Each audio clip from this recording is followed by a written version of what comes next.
Good evening from the Central Illinois Weather Network. I'm Larry East. About 10:25 on this Easter Sunday evening. Here's another update on what we're watching as far as severe weather goes across portions of Illinois and still Missouri at this hour. As you can see from Storm Predator, this line of storms continues out to just to the east of Jefferson City, Missouri, and pretty much follows a line over to Carlinville, Illinois, and then up to the I-72 corridor from now just to the south of Quincy, Illinois, over to just southwest of Springfield. As the storms got into Springfield earlier, they weakened, but these storms to the south still have the intensity that they had earlier and have continued to produce tornado warnings. In fact, we're talking about a tornado warning right now that we're looking at the St. Louis radar, and you can see severe thunderstorm warnings continue along the I-70 corridor there, and we can show you some of the counties that are included in that. Lincoln County, Missouri, about ready to get hammered again just to the north of I-70. These storms have stayed generally to the north of St. Louis, but there are still some reports of some high winds in excess of 60 miles an hour and some hail with these.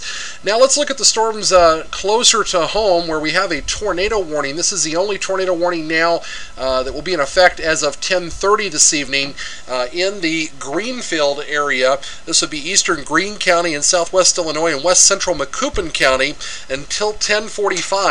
National Weather Service Doppler radar is indicating possible tornado, and as of 10:15, this was located near Carrollton, or 8 miles southeast of Whitehall, moving east at 45. Greenfield, Palmyra, Wright, Rockbridge, Chesterfield, and Heddick all in the path of this storm. This cell also down near Gillespie right now in Macoupin County. Southern Macoupin County has a tornado warning till 10:30 that is about ready to expire. We're still seeing some intensity with that south of Carlinville. We're going to have to watch that. So both the north and the south parts of Carlinville are the ones we're really going to watch. We're going to turn a couple things on here, and we will take a look at velocity and see what we're looking at here. And really, we're not seeing a lot with that southern Macoupin County storm now, which tells us it's weakening a little bit.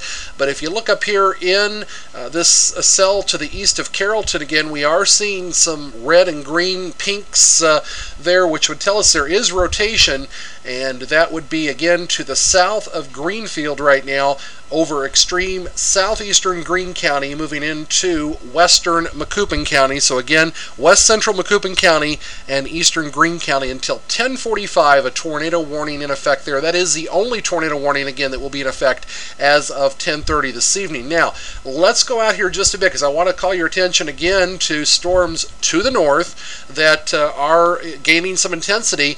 These storms will be right along the I-72 corridor from Griggsville to just to the west of Jacksonville, over northern Scott County, western Morgan County. I would not be surprised at all to see a new, probably severe thunderstorm watch for those if those continue to keep their intensity over the next 15 minutes or so. This cell to the south that is producing the possible tornado just to the east of Greenfield over west central Macoupin County and eastern Greene County is moving towards the east at around 45 miles an hour. So let's put a pathcast on that and see where that would put us with this particular cell if it is moving towards the east at around 45, and that would put this particular cell moving over extreme southern portions of Christian County, and that would actually put this storm in the Girard area around 10:52, Farmersville by 11:01, Raymond by 11:05, Morrisonville by 11:13. So eventually this storm could move towards the Pana area, and again Morrisonville.